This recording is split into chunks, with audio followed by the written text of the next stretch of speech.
says it's a good thing to give thanks to the Lord. Amen. Ama, lumakad kami sa iyong liwanag. Ama, lumakad nawa kami sa iyong liwanag. Ang Santo Papa, I come before you today, na magpahayag ng mabuting balita. and there's just ng one muling thing that pagkabuhay. I want to say. Manalangin tayo sa Panginoon. Thank Ama, lumakad nawa kami sa iyong liwanag. Ang mga pinuno ng pamahalaan you, na may kilala ng iba at kabutihan ni Jesus sa for all pangangalaga you've given sa to maging sa kanyang pinakaabang kapatid. for all the Manalangin tayo blessings sa that Panginoon. I Ama, get. lumakad nawa kami sa iyong liwanag. Ang mga mamamayan ng mga mahihirap na bansa, naway maakit na lumapit kay Jesus na naging isang dukha para sa ating kapakanan.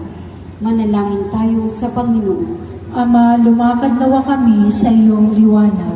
Ang mga may sakit at mga may mabibigat na pasanin sa buhay, naway makadama ng katangi-tanging pag-ibig at pangangalaga ng Diyos sa kanila sa pamamagitan ng